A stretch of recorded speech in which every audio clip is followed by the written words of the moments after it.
আসসালামু আলাইকুম রহমতুল্লাহি ওবরাকাতুহ। আলহামদুলিল্লাহি ওয়াহদা ওয়াসসালাতু ওয়াসসালামু আলা মান লা নাবিয়্যা বা'দা ওয়া আলা আলিহি ওয়া সাহবিহি ওয়া মাওয়ালা। সম্মানিত ভাই ও বোনেরা, এই বারিধারা ডিওএইচএস কনভেনশন সেন্টারে আমাদের বর্তমানে বিশেষ তাফসীরুল কোরআন মাহফিল যে বিষয়ের উপরে চলছে, বিষয়টি হলো সালাত সংক্রান্ত বিষয়। তো আমরা ইতিপূর্বে সালাতের উপরে আমরা 3টি দার্সে আমরা আলোচনা করেছি। আজকে সালাতের উপরে আমাদের 4র্থ দার্স, এবং আমরা ইতিপূর্বে বলেছি যে 5টি দার্সের মাধ্যমে আমরা সংক্ষিপ্তভাবে এই সালাত সংক্রান্ত মাসালা মাসাইল আলোচনা আমরা সমাপ্ত করার চেষ্টা করব ইনশাআল্লাহ। তো আজকে আমরা যেই বিষয়গুলো সংক্ষেপে প্রথমে আলোচনা করব, সালাতের ওয়াজিবগুলো আমরা আলোচনা করব প্রথমে, এরপরে আলোচনা করব সুনানুস সালাহ, সালাতের সুন্নতগুলো, এরপরে মুবতেলাতুস সালাহ অর্থাৎ সালাতকে বাতিল করে দে, সালাতকে নষ্ট করে দে, এরকম বিষয়গুলো, অর্থাৎ সালাত ভঙ্গ হয়ে যায়, সালাত ভেঙে যায়, এই সালাত ভঙ্গ হওয়ার কারণগুলো। তো 3টি বিষয়ে আমরা আজকে আলোচনার মাধ্যমে মোটামুটি আমাদের সালাত সংক্রান্ত আলোচনা আমরা সমাপ্ত করব। এরপর আপনাদের থেকে আমরা এই সংক্রান্ত বিষয়ে মাসালা মাসাইল প্রশ্ন থাকলে আলোচনার পরে সেগুলো আমরা আলোচনা করব ইনশাআল্লাহ। পরবর্তী দার্সে আমরা এই সালাত সংক্রান্ত যতগুলো মাসআলা আলোচনা করলাম, সালাতের শর্ত, সালাতের রুকন, সালাতের ওয়াজিব, সালাতের সুন্নত, এই সবগুলোকে একত্রিত করে কিভাবে আমরা সালাত আদায় করব, এটা আমরা সরাসরি প্র্যাকটিক্যাল আমরা দেখানোর চেষ্টা করব ইনশাআল্লাহ। তো এজন্য আগামী প্রোগ্রামে আমরা চেয়ার টেবিল না দিয়ে আমরা নিচে কার্পেট দিয়ে ব্যবস্থা করতে পারলে সুন্দর হবে ইনশাআল্লাহ। যে সালাতের দাঁড়ানোর অবস্থাটা, রুকুর অবস্থা, সাজদার অবস্থা, বৈঠকের অবস্থা, এবং কোন জায়গায় কোনটা ফরজ, কোনটা ওয়াজিব, কোনটা সুন্নত, এই বিষয়গুলো আমাদের সরাসরি, অর্থাৎ এই 4টা ক্লাস হলো থিওরিক্যাল ক্লাস, আর 5ম ক্লাস হবে প্র্যাকটিক্যাল ক্লাস। তো ওই ক্লাসটা খুবই জরুরি, কারণ এই থিওরিক্যাল যা আমরা পড়লাম, শুনলাম, বুঝলাম, এগুলার বাস্তবায়ন। অনেকে দেখা যায় থিওরিক্যাল অনেক কিছু জানে, কিন্তু বাস্তবে করতে গেলে ভুল করে বসে থাকে। হজের হুকুম আহকাম, মাসালা মাসাইল অনেকেই জানে, বইতে পড়ছে, কিন্তু বাস্তবতার সাথে গেলে দেখা যায় ভুল করে বসে থাকে। তো সালাতেরও অনেক মাসালা মাসাইল, কিন্তু যখন সালাত আদায় করেন তখন দেখা যায় ভুল করে বসে থাকেন। তো এই জন্য আমরা সরাসরি সালাতটা আমরা দেখার চেষ্টা করব ইনশাআল্লাহ। তো আজকে আমরা প্রথম বিষয় যেটি, সেটি হলো ওয়াজিবাতুস সালাহ, সালাতের ওয়াজিবগুলো আমরা আলোচনা করব ইনশাআল্লাহ। প্রথম জানতে হবে ওয়াজিব আর ফরজ, এই দুইটার মধ্যে পার্থক্যটা কি। এর আগের ক্লাসে আমরা বলছি যে সালাতের আরকান, সালাতের শর্ত এবং সালাতের আরকান। শর্ত হলো যেগুলো সালাত শুরু করার আগে, সালাত শুরু করতে হলে প্রস্তুতিমূলক যে ফরজগুলো লাগবে সেগুলোকে বলা হয় শর্ত। আর সালাত শুরু করার পরে সালাতের ভিতরে যে জিনিসগুলো ফরজ, এগুলাকে বলা হয় আরকান। আচ্ছা, শর্ত আর রুকন, এই দুইটার মধ্যে অনেকগুলো মৌলিক পার্থক্য আছে। একটা পার্থক্য সহজভাবে কে বলতে পারবেন? শর্ত আর রুকন, এই দুইটার মধ্যে পার্থক্য। সহজে বোঝার জন্য যে এটা শর্ত আর রোকনের মধ্যে পার্থক্য, মানে আহকাম আর আরকান এই দুইটার মধ্যে পার্থক্য। কে বলবেন? প্রথম একটা হাত তোলেন দেখি। যে ভাই বলেন। হ্যাঁ,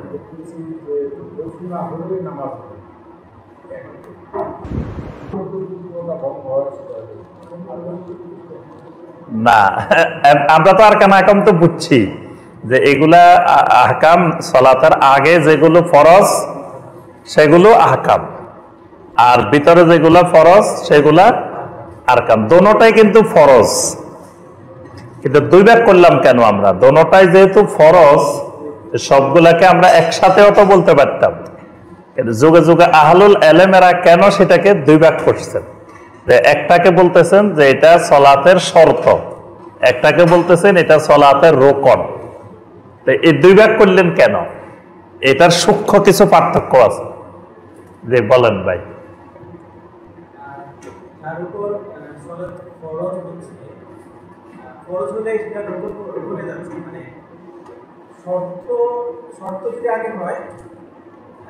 শর্ত হলে তারপর রোকন যখন সালাতের বাতিল ব্যাপারটা চলে আসতেছে, শর্ত হলে সালাত হচ্ছে না ওইটা হলো যে কিছুটা আগাইছেন। যে যে শর্ত থাকলে সে সালাত পড়বে, সালাত পড়বে। যে সালাতের ভিতরে যদি তার এই রোকনগুলি যদি কোনো একটা মিস হয়ে যায় তাহলে সালাত বাতিল হয়ে যাবে, কিন্তু শর্ত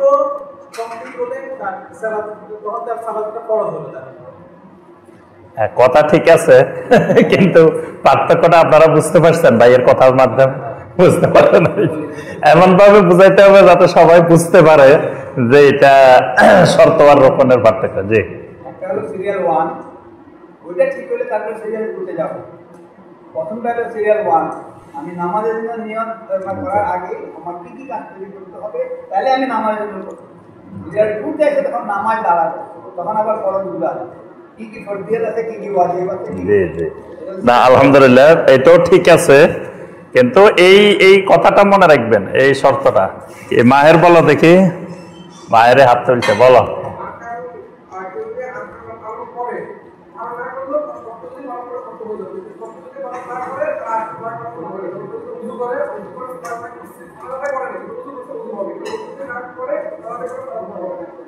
এটা বুঝছেন আপনারা? না, ওর এটা হয়েছে, এটাই হলো মৌলিক পার্থক্য। মানে মূল কথা মনে রাখবেন যে শর্ত রোকন হয় না, কিন্তু রোকন ছাড়া শর্ত হয়। এই সূত্রটা মনে রাখবেন, যে এটা মনে রাখলে সব পার্থক্য এখানে সহজে আসবে। যে শর্ত ছাড়া রোকন কোনো কাজ করবে না, রোকন করাই যাবে না, রোকন বাতিল। কিন্তু রোকন ছাড়া শর্ত বাতিল হয় না, শর্ত ঠিক আছে। যেমন এই যে অজু, আপনি অজু ছাড়া সলাত আদায় করলে সলাত বাতিল, সলাতেই হবে না। কিন্তু আপনি অজু করছেন, সলাত আদায় করেন নাই, অজু ঠিক আছে, কিন্তু সলাত আদায় করেন না দেখি আপনার অজু বাতিল হয় নাই। মানে রোকন ছাড়া শর্ত বাতিল হয় না, কিন্তু শর্ত ছাড়া রোকন বাতিল হয়ে যায়। এই কারণে এই দুইটার মধ্যে মৌলিক পার্থক্য, এটা খেয়াল রাখবেন। জি, আমরা আজকে আসি ওয়াজিব আর ফরজে পার্থক্যটা কি। ওয়াজিব আর ফরজে পার্থক্যটা হলো এই জায়গায় যে সলাতের যে কোনো একটা ফরজ, সেটা শর্ত হোক, রোকন হোক, আরকান হোক, আহকাম হোক, যে কোনো একটা ফরজ যদি বাদ পড়ে তাহলে এটার আর কোনো ক্ষতিপূরণ নাই, এটার আর কোনো ক্ষতিপূরণ নাই, পুরা সলাতে বাতিল। মানে সলাতের বাহিরের কোন শর্ত বা সলাতের ভিতরের কোন রোকন, যতগুলো ফরজ আছে, কয়টা ফরজ আমরা আলোচনা করছিলাম মনে আছে? 23টা। হ্যাঁ, ভিতরে কয়টা, বাইরে কয়টা?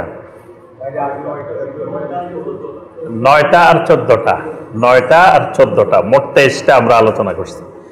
এই 23টার যে কোনো একটা যদি আপনার ছুটে যায়, ইচ্ছাকৃত ছুটুক, বলে ছুটুক, যেমনি ছুটুক, এটার আর কোনো কাজা কাপ্পারা ক্ষতিপূরণ নাই, সলাৎ বাতিল। পুনরায় আবার নতুন করে সলাৎ আদায় করতে হবে।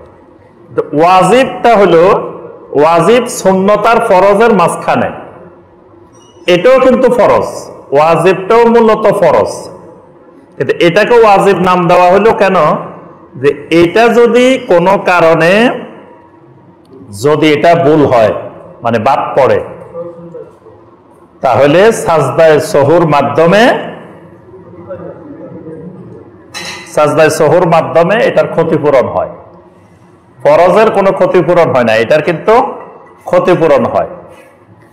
তবে শর্ত হলো ভুলবশত বাদ পড়তে হবে, ইচ্ছাকৃত বাদ পড়লে হবে না। কেউ ইচ্ছাকৃত একটা ওয়াজিব ছেড়ে দিছে, ছেড়ে দিয়ে শেষে সাজদায়ে সহু দিছে, তার সালাত বাতিল, এটা হবে না। শর্ত হলো এখানে ভুলবশত যদি কোনো ওয়াজিব বাদ পড়ে যায়, সালাত শেষ করার আগে মনে পড়ছে যে আমার একটা ওয়াজিব বাদ পড়ে গেছে, তাহলে সাজদায়ে সহু দিলে এটার ক্ষতিপূরণ হয়ে যাবে, সালাত হয়ে যাবে। এখন যদি সালাত শেষ হয়ে গেছে, তারপরে মনে পড়ছে, তারপরে মনে পড়লে এটা যদি ক্ষতিপূরণ সম্ভব হয়, মানে ক্ষতিপূরণ সম্ভব হয় বলতে কিছু অবস্থা আছে, যেমন 3 রাকাত পরে আমি সালাম ফিরে ফেলছি, এরপরে মনে পড়ছে যে আমি তো আরো 1 রাকাত পড়ি নাই। ধরেন কিছুক্ষণ হয়ে গেছে, কিছুক্ষণ বলতে সর্বোচ্চ আপনার 5 থেকে 10 মিনিট, আপনি বাইরে যাই অন্য কাজে কর্মে ব্যস্ত হন নাই, মোটামুটি এখনো সলাতের অবস্থায় সলাতের জায়গায় আছেন, ওইরকম পরিস্থিতিতে মনে হয়েছে, তাহলে আপনি দ্রুত আরেক রাকাত পড়ে নিয়ে সাজদায়ে সহু দিলে হয়ে যাবে। কিন্তু এর থেকে বেশি গ্যাপ হয়ে গেলে, মাঝখানে বেশি কিছু কাজকর্ম করে ফেলছেন, তাহলে আর এটাকে আগের সাথে মিলানো যাবে না। আর সাজদায়ে সহু যদি সলাতের এই সালাম ফিরানোর সাথে সাথে মনে হয়, তো সালাম ফিরানোর পরেও দেওয়া যাবে, কিন্তু বেশিক্ষণ দেরি হয়ে গেলে আর সাজদায়ে সহু কাজ হবে না, এরপরে আপনার আবার সালাত দৌড়ায় পড়তে হবে, যেহেতু এটাও ফরজ। কিন্তু ওয়াজিব এই কারণে, যেহেতু এটা দিয়ে সাজদায়ে সহু দেওয়া যাবে। তাহলে বুঝে আসছে ফরজ আর ওয়াজিবের মধ্যে পার্থক্য। আচ্ছা, এবার আসেন এখানে সাজদা কেন, ক্ষতিপূরণটা সাজদা দিয়ে কেন? ক্ষতিপূরণটা তো অন্য কিছু দিয়েও হইতে পারত, যে কেউ একটা ওয়াজিব নামাজে ছেড়ে দিছে, যে 500 টাকা জরিমানা, সালাত শেষে 500 টাকা সাদাকা দিয়ে দিবে, এটাও তো কাফারা হইতে পারে। অন্যান্য জিনিসের কিন্তু সব কাফারা দেখেন, মিসকিনকে খাওয়াইতে হবে, গোলাম আজাদ করতে হবে, কাপড় চোপড় দিতে হবে, এরকম টাকা পয়সা দিয়ে কাফারা। এখানে টাকা পয়সা দিয়ে কাফারা হয় না, হয়েছে কি দিয়ে? 2টা সাজদার মাধ্যমে কাফারা। এই জন্যই 2টা সাজদার মাধ্যমে। ওয়াজিবটা যে আমি ভুলে গেছি, এই ভুলানোটা আমাকে শয়তান ভুলাইছে। আমার এই ওয়াজিবটা যে ভুলে গেলাম, এই ভুলটা করাইছে শয়তান। শয়তান আমার মনের মধ্যে অন্য ব্যাখ্যাল করে দিছে বা ভুলাই দিছে যে কোনো একটা কাজ করছে। তো শয়তান হয়েছে সাজদা না করার কারণ। তো এজন্য আমি শয়তানের এই কবলে পড়ে যাওয়ার কারণে আমি দ্রুত 2টা সাজদা করে দিলাম, যাতে শয়তান আমাকে যে কাজটা ক্ষতি করাইতে চাইছে, আমি উল্টা আরো 2টা সাজদা বেশি করে দিলাম। এখানে শয়তানকে হারাই ফেলছি, শয়তান পরাজিত হয়ে গেছে। এই কারণে নবী সাল্লাল্লাহু আলাইহি সাল্লাম এই ওয়াজিবের কাফারা ঠিক করে দিয়েছেন 2টা সাজদা। আচ্ছা, এই 2টা সাজদা করার পদ্ধতিটা কি, কখন করব? এই 2টা সাজদা কাবলা সালাম আও বাদা সালাম, মানে সালাম ফিরানোর আগে অথবা সালাম ফিরানোর পরে। তো এই ক্ষেত্রে আপনার সবগুলো হাদিস বিশ্লেষণ করে ফুকাহায়ে কেরাম একটা ডিসিশন নিছেন, কোনো কিছু যদি কমে যায়, মানে কোনো ওয়াজিব কমতি হয়েছে, এই কমতির কাফারা কাবলা সালাম, আর কোনো কিছু বাড়তি হয়েছে, এটার কাফারা বাদা সালাম। মানে কম হইলে সালামের আগে 2 সাজদা, বেশি হইলে সালামের পরে 2 সাজদা। অর্থাৎ কম আর বেশি কিরকম?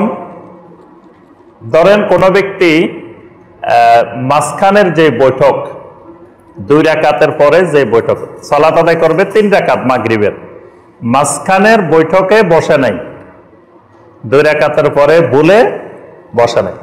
তো এই ক্ষেত্রে মাসালা হইল, যদি এখনো আপনার এই পুরা হাত তোলে নাই বা পা আলাদা হয় নাই, এরকম পরিস্থিতিতে আছে, তাহলে উনি বসে যাবে, কোনো সাজদায় সহু লাগবে না। তারপরে যদি আপনার উপরের দিকে বেশি উঠে গেছে, একবার পরিপূর্ণ দাঁড়ায় নাই, ওই অবস্থায় স্মরণ হইলেও সে বসে যাবে, কিন্তু তাকে সাজদায় সহু দিতে হবে। আচ্ছা, এখন যদি সে আপনার একেবারে দাঁড়াই গেছে, ফুল দাঁড়াই গেছে, তখন মনে হয়েছে, তখন আর বসা যাবে না, তখন পিছনে যত লোকবাদিক যাই বলুক আর বসা যাবে না, বসলে তার সালাত বাতিল হয়ে যাবে। এই জন্য শাইখ বিন বাজ রাহিমাহুল্লাহ বলছেন, তবে জীবনে প্রথমবার না জেনে যদি বসে তার সালাত হয়ে যাবে, কিন্তু দ্বিতীয়বার থেকে তার আর সালাত হবে না, বাতিল হয়ে যাবে। কারণ সে জানলো না কেন, প্রথমবার হয়তো একবার ভুল হইতে পারে, কিন্তু পরে তো তাকে এটা জেনে নিতে হবে। আচ্ছা, তো এখন তাশাহুদে ফিরে আসলে নামাজ বাতিল হবে কেন? কারণ এই মাসালা মনে রাখতে হবে যে ফরজ থেকে ওয়াজিবে ফিরে আসা যাবে না, ওয়াজিব থেকে ফরজে ফিরে যাওয়া যাবে। ফরজে চলে গেলে ফরজ থেকে উল্টা আবার ওয়াজিব বা সুন্নতের দিকে ফেরত আসা যাবে না। এই বৈঠকটা ছিল ওয়াজিব আর দাঁড়ানোটা ফরজ। তো আমি যখন ফরজে চলে গেছি, ফরজ থেকে আবার পিছনে ওয়াজিবে আসা যাবে না, আসলে সলাতে বাতিল হয়ে যাবে, ফরজ থেকে ওয়াজিবে বা ফরজ থেকে সুন্নতে আসলে। আচ্ছা, এখন ধরেন আমার এই যে মাঝখানের এই একটা বৈঠকটা বাদ গেছে, এখানে 2টা ওয়াজিব বাদ গেছে। একটা হইলো মাঝখানের এই বসাটা, ইফতেরাশ, এই বসাটা একটা ওয়াজিব, আর একটা হলো তাশাহুদটা আর একটা ওয়াজিব, 2টা ওয়াজিব বাদ গেছে। এই যে ওয়াজিব কমে গেছে, ওয়াজিব মানে ছুটে গেছে, এই সাজদায়ে সহুটা কাবলা সালাম, সালাম ফেরানোর আগে। আচ্ছা, এখন বেড়ে গেছে, বেড়ে গেছে বলতে ধরেন আপনি 3 রাকাত পড়ে সালাম ফিরে ফেলছেন, এরপরে মনে হয়েছে যে আপনি তো সালাত 4 রাকাত, আপনি আবার সালাম ফেরানোর পরে আবার উঠে যাবেন, উঠে আরেক রাকাত পড়লেন, আরেক রাকাত পড়ে এবারও সাজদা দিতে হবে। এখানে আপনি কিন্তু বাড়তি করে ফেলছেন, মাঝখানে 3 রাকাতের পরে সালাম ফিরানোর কথা ছিল না, কিন্তু আপনি সালাম ফিরে ফেলছেন। এই যে সালাম ফিরে ফেলছেন, এই সালাম ফিরানোর কাজটা বাড়তি করছেন, তারপরে কিছু বিলম্ব করছেন এখানে বাড়তি, এই কারণে এই সাজদায়ে সহুটা বাদা সালাম। বুঝে আসছে কথাটা?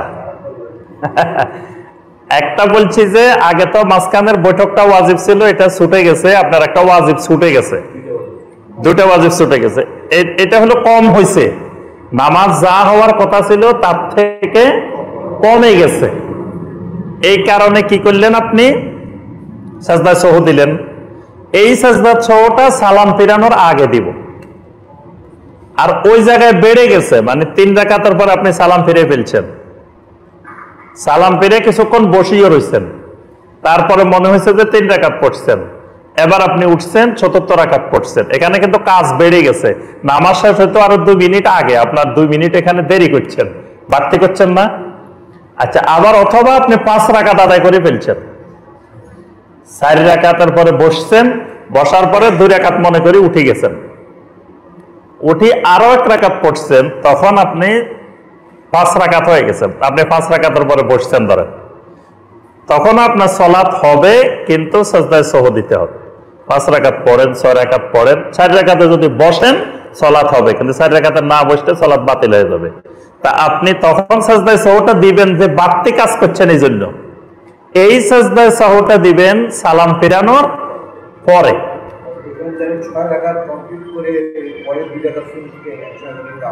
না, একসাথে সুন্নতকে এখানে যুক্ত করা যাবে না, কিন্তু 2 রাকাত এখানে অতিরিক্ত নফল হয়ে যাবে অটোমেটিক, 4 রাকাত ফরজ হবে, কিন্তু আপনার ওই সাজদায়ে সহুটা হবে, আমি এখানে যে মাসালাটা বলছি, এখানে সাজদায়ে সহুটা হবে সালাম ফিরানোর পরে। সালাম ফিরানোর আগেরটা কেমনে, প্রথমে আত্তাহিয়াত পড়বেন, দরুদ পড়বেন, দোয়া মাসুরা পড়বেন, পরে আল্লাহু আকবার বলে সাজদা করবেন, আবার বসবেন, আবার আল্লাহু আকবার বলে সাজদা করবেন, আবার বসবেন, বসে দুদিকে সালাম ফিরে ফেলবেন, এটা হলো সালামের আগে। আর সালামের পরেরটা আপনি আত্তাহিয়াতু পড়লেন, দরুদ পড়লেন, দোয়া মাসুরা পড়লেন, পরে আপনি সালাম ফিরে ফেলছেন। সালাম ফিরে আবার দুটা সাজদা দিবেন, দুইটা সাজদা দিয়ে আবার সালাম ফিরাবেন। সর্বশেষ কাজ কিন্তু হবে সালাম, সর্বশেষ কাজ সাজদা না। এই মাসালা মনে রাখবেন, মানে সালাম দুইবার ফিরাইতে হবে। বুঝে আসছে?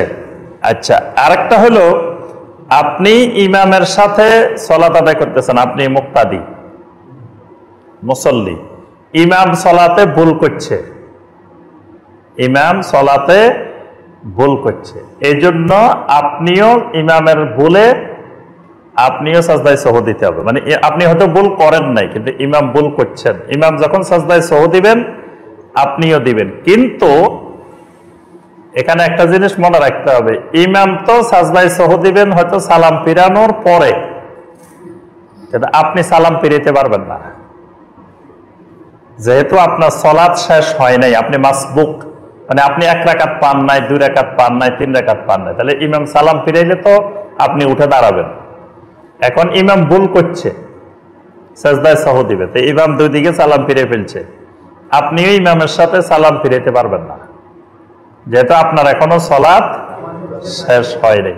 তো ইমাম যদি সাজদায় সহ দেন, আপনিও ইমামের সাথে সাজদায় সহ দিবেন, কিন্তু সালাম ফিরানো যাবে না, এটা মনে রাখবেন। চাই কাবলা সালাম হোক বা আরো অনেক মাসালা আছে সাজদায় সহর সাথে, আমরা ওই মাসালা পরে, এখন প্রশ্নোত্তর হবে না, এখন আমরা আগে আলোচনা শেষ করি, তারপরে যার যার যে প্রশ্ন আছে লিখে রাখেন, আমরা পরে একসাথে আলোচনা করবো ইনশাআল্লাহ। তাহলে আমরা বলছি যে সলাতের কোনো ওয়াজিব ছুটে গেলে তাকে সাজদায় সহ দিলে কাফারা হয়ে যাবে, এই কারণে এটা ওয়াজিব। আর ফরজের সাজদায় সহ দিলেও কোনো কাফারা হবে না, সলাত বাতিল হয়ে যাবে। আচ্ছা, এবার আসি আমরা সলাতের মধ্যে ওয়াজিবগুলো কি কি।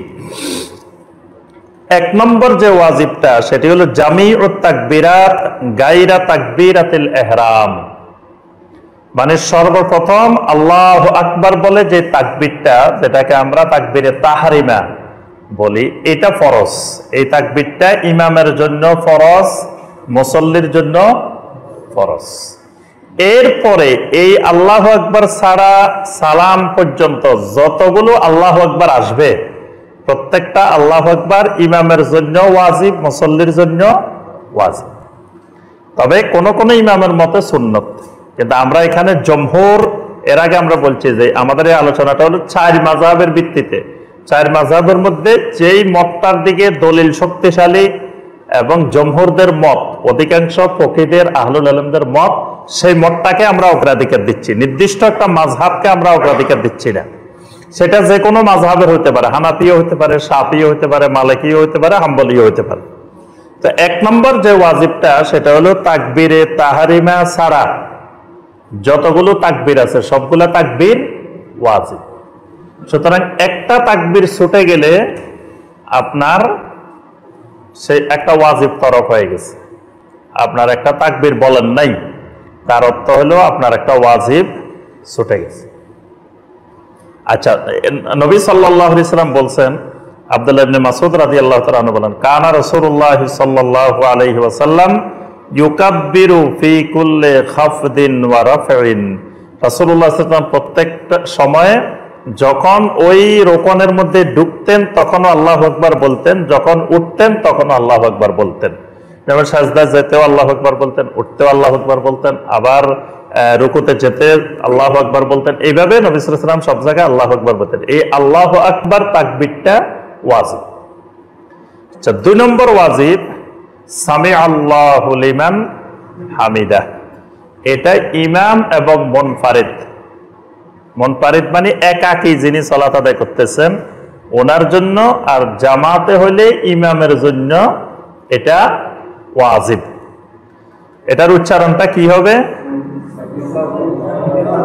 সামি আল্লাহ লিমান হামিদা। এটা হু লিমান হামিদা, এটা ঠিকই আছে। যুগে যুগে আহলুল ইলমেরা, মুহাদ্দিসিন ইকরাম, ফুকাহা ইকরাম সবাই যেভাবে উচ্চারণ করে আসতেছেন এটাই সঠিক। সুতরাং এটাতে কোনো বিতর্কের অবকাশ নাই। এটা হুলিমান ঠিকই আছে, এটার উচ্চারণ যখন একসাথে পড়বেন তখন এটা হুলিমানে হবে, সামি আল্লাহু লিমান হামিদা। শব্দ আলাদা, কিন্তু যখন আপনি একসাথে পড়বেন তখন সামি আল্লাহু লিমান হামিদা। আচ্ছা, এটা হলো 2 নম্বর ওয়াজিব। 2 নম্বর ওয়াজিব হলো ইমামের জন্য। এটা আবার আপনি জামাতে পড়লে মুসল্লির উপরে ওয়াজিব হবে না। 3 নম্বর ওয়াজিব, আপনার ইমাম এবং মুসল্লি দুইজনকেই বলতে হবে রব্বানা ওয়ালাকাল হামদ, রব্বানা ওয়ালাকাল হামদ। এটার কয়েকটা রাওয়ায়াত আছে হাদিসের মধ্যে। কোন জায়গা আছে আল্লাহুম্মা রব্বানা ওয়ালাকাল হামদ, কোন জায়গা আছে শুধু রব্বানা ওয়ালাকাল হামদ। এটা যেই ইবারতেই বলেন, রব্বানা ওয়ালাকাল হামদ বলেন বা আল্লাহুম্মা রব্বানা ওয়ালাকাল হামদ বলেন, এটা ওয়াজিব, এটা বলাটা ওয়াজিব। তবে এর সাথে আরো বৃদ্ধি করা এটা সুন্নত, ওইটা আমাদের সুন্নতের আলোচনা আসবে। মিনিমাম রব্বানা ওয়ালাকাল হামদ এটা ওয়াজিব। ইমামও বলবে, ইমামের জন্য ওয়াজিব, আবার মুসল্লির উপরেও ওয়াজিব। আচ্ছা, এ গেল 3টা ওয়াজিব। 4 নম্বর ওয়াজিব যেটা, সেটি হলো রুকুর মধ্যে সুবহান রাব্বিয়াল আযীম, এটা কমপক্ষে একবার বলা, এটা ওয়াজিব। একবারের অধিক বলাটা সুন্নত, এটা পরে আসবে আমাদের আলোচনায়। তো কমপক্ষে একবার রুকুতে সুবহান রাব্বিয়াল আযীম এটা বলাটা ওয়াজিব। 5 নম্বর ওয়াজিব, প্রত্যেক সাজদার মধ্যে কমপক্ষে একবার সুবহান রাব্বিয়াল আ'লা এটা বলাটা ওয়াজিব। এর বাহিরে আপনি রুকুতে সাজদাতে নবী সাল্লাল্লাহু আলাইহি ওয়াসাল্লাম যে দোয়াগুলো বলতেন সেগুলো বললে ওয়াজিব আদায় হয়ে যাবে। যেমন নবী সাল্লাল্লাহু আলাইহি ওয়াসাল্লাম রুকুর মধ্যে বলতেন, রুকুতেও বলতেন, সাজদায়ও বলতেন যে সুবহানাকা আল্লাহুম্মা রব্বানা ওয়া বিহামদিকা আল্লাহুম্মা গফিরলি। এটা হলো ফাসাব্বিহ বিহামদি রাব্বিকা ওয়াস্তাগফির। এর আমল হলো এই বাক্যটা। এই আয়াত নাজিলের পর থেকে নবী সাল্লাল্লাহু আলাইহি ওয়াসাল্লাম রুকুতে এটা বলতেন, সুবহানাকা আল্লাহুম্মা রব্বানা ওয়া বিহামদিকা আল্লাহুম্মা গফিরলি। আচ্ছা, এরপরে আপনার সুবহুন কুদ্দুসুন রাব্বুল মালাইকাতি ওয়ার রূহ এটাও বলতেন। তারপরে নবী সাল্লাল্লাহু আলাইহি ওয়াসাল্লাম রুকুর মধ্যে বলতেন সুবহানাজিল জাবারুতে ওয়াল মালাকুতে ওয়াল কিবরিয়াই ওয়াল আযামা এটাও বলতেন। তারপরে আপনার সাজদার মধ্যে নবী সাল্লাল্লাহু আলাইহি ওয়াসাল্লাম বলতেন আল্লাহুম্মা গফিরলি জামবি কুল্লাহ দিক্কাহু ওয়া জিল্লাহ ওয়া আউওয়ালাহু ওয়া আখিরা ওয়া আলানিয়াতাহু ওয়া সিররাহ। এগুলো বললে আপনার ওয়াজিব আদায় হয়ে যাবে। তবে কোন কোন আহলুল ইলম বলছেন ওগুলা বলতে হলে আগে একবার কমপক্ষে সুবহান রাব্বিয়াল আ'লা বলে নিতে হবে, যেহেতু সরাসরি কোরআনে কারীমের আয়াত সাব্বিহ ইসমা রাব্বিকাল আ'লা ফাসাব্বিহ বিসমি রাব্বিকাল আযীম, এটা এই দুইটার ব্যাপারে সরাসরি কোরআনের আয়াত আছে। তো সালাতটা এমন ভাবে আল্লাহ রাব্বুল আলামিন দিয়েছেন, কোরআনের যত জায়গায় যত জিকিরের নির্দেশ আছে সবগুলো জিকির সালাতের মধ্যে একত্রিত করা হয়েছে। সুবহানাল্লাহ। মানে যে ব্যক্তি সালাত আদায় করবে সে কোরআনের যত জিকির আছে সব জিকির এখানে একসাথে আদায় করবে। এই জন্য সালাতকে বলা হয়েছে ওয়ালা যিকরুল্লাহি আকবার, সবচেয়ে বড় আল্লাহর জিকির যিকরুল্লাহ। আচ্ছা, তাহলে রুকুতে তাসবিহ এবং সাজদার এই তাসবিহটা ওয়াজিব। কয়টা গেল? 5টা। 2 সাজদার মাঝখানে কমপক্ষে একবার রব্বিগফিরলি, কমপক্ষে একবার রব্বিগফিরলি এটা এতটুকু বলাটা ওয়াজিব। এর থেকে লম্বা বলা, বড় বলা সেটা সুন্নত। সেটা আপনি বলতে পারেন আল্লাহুম্মা গফিরলি ওয়ারহামনি ওয়ারযুকনি ওয়াহদিনি ওয়াআফিনি ওয়ারফানি ওয়াজবুরনি, এগুলো সব বলতে পারেন 7টা। জি, এগুলা বলা সুন্নত। কিন্তু কমপক্ষে একবার রব্বিগফিরলি একবার বা আল্লাহুম্মা গফিরলি এটা একবার বলা এটা ওয়াজিব। তাহলে কয়টা গেল ওয়াজিব? 6টা। 7 নম্বর ওয়াজিব আত-তাশাহুদুল আউয়াল। তাশাহুদুল আউয়াল মানে যেই সালাতের মধ্যে একাধিক বৈঠক থাকবে, 2 রাকাত বা 3 রাকাত বা 4 রাকাতের সালাত, তো সেখানে বৈঠক হবে 2টা। এই প্রথম বৈঠকটা এটা ওয়াজিব, এবং প্রথম বৈঠকে তাশাহুদ পড়াটা এটাও আরেকটা ওয়াজিব। তাহলে 7 এবং 8 আমরা 2টা পাইলাম। 7 নম্বর ওয়াজিব হলো একাধিক সালাতে প্রথম বৈঠক, মানে একাধিক রাকাতের প্রথম বৈঠক। যদি সালাতে 2 রাকাত, এখানে বৈঠক হবে কয়টা? তো এটা ফরজ না ওয়াজিব? এটা ফরজ। এখানে আর ওয়াজিব বৈঠক নাই। যদি 3 রাকাত 4 রাকাত হয় তখন মাঝখানে একটা বৈঠক হবে, এটা হবে ওয়াজিব বৈঠক। পরের বৈঠকটা ফরজ। প্রথম বৈঠকে আত্তাহিয়াতু পড়া, তাশাহুদ পড়া এটা ওয়াজিব, আর পরের বৈঠকে তাশাহুদ পড়া ফরজ। পরের বৈঠকে তাশাহুদ পড়াও ফরজ, দরুদ পড়াও ফরজ পরের বৈঠকে। আচ্ছা, তাহলে আমরা এখানে পেলাম যে 8টা ওয়াজিব। এই 8টা হলো জমহুর আহলুল ইলমদের মত হলো এই 8টা সালাতের মধ্যে ওয়াজিব। এর বাহিরে আর বাকি যা আছে সবগুলা সালাতের মধ্যে সুন্নত, সুন্নত এবং মুস্তাহাব। তাহলে এই 8টা ওয়াজিবের যে কোনো একটা ওয়াজিব যদি ছুটে যায় তাহলে সাজদায়ে সাহু দিলে তার সালাত হয়ে যাবে। কিন্তু ইচ্ছাকৃত কোনো ওয়াজিব ছেড়ে দিলে সাজদায়ে সাহু দিলেও হবে না। ভুলবশত কোনো ওয়াজিব বাদ পড়লে তখন সাজদায়ে সাহু দিবে। হ্যাঁ, যদি মনে পড়ে। জি, মনে না পড়লে সালাত বাতিল, বাতিল, আবার পুনরায় পড়তে হবে। জি না, যদি আমার কখনো মনে পড়ে নাই আর, তাহলে সালাত হয়ে যাবে। কারণ এই ব্যাপারে কোরআনে কারিমে আল্লাহ সুবহানাহু ওয়া তাআলা বলে দিয়েছেন যে বান্দা যে জিনিস ভুলে যায় ওইটা আল্লাহ বান্দাকে পাকড়াও করবেন না। ওয়ালাকিন ইউআখিযুকুম বিমা আক্কাদতুমুল আইমান, যে বিষয়ে তোমরা না, এই আয়াতে তো ওয়ালাকিন ইউআখিযুকুম বিমা আক্কাদাত এরকম আয়াত আছে। আল্লাহ পাক বলছেন যেটা তোমরা ভুলে যাও সেটার ব্যাপারে আল্লাহ তোমাদেরকে পাকড়াও করবেন না। তো এই কারণে যদি আপনি আর মনেই হয় নাই কখনো, তাহলে সেটা সালাত হয়ে যাবে। কিন্তু যদি মনে হয় সালাতের পরে, তাহলে আবার পড়তে হবে, সাজদায়ে সাহু দেন নাই। এখন কথা হলো, আসেন আরেকটা মাসালা এর সাথে বলেনি। একাধিক ওয়াজিব 3টা 4টা ছুটে গেলেও একবার সাজদায়ে সাহু দিলে হয়ে যাবে। আর আরেকটা জিনিস খেয়াল রাখবেন যে সালাতের মাঝখানে আপনার সন্দেহ তৈরি হয়েছে, 3 রাকাত না 4 রাকাত, 3 রাকাত না 4 রাকাত। তো এরকম পরিস্থিতিতে সন্দেহের মধ্যে থাকা যাবে না। সন্দেহ দূর করে আপনাকে একটা ইয়াকিনের উপরে আসতে হবে। তো ইয়াকিনের উপরে আসার ক্ষেত্রে আপনি যেদিকে প্রবল ইচ্ছা আপনার জাগ্রত হইতেছে, 4 রাকাত মনে হইতেছে, আপনি 4 রাকাতে ধরে নেন। 3 রাকাত মনে হইতেছে, 3 রাকাতে ধরে নেন। তবে এইরকম ক্ষেত্রে আপনি সাজদায়ে সাহু দিবেন।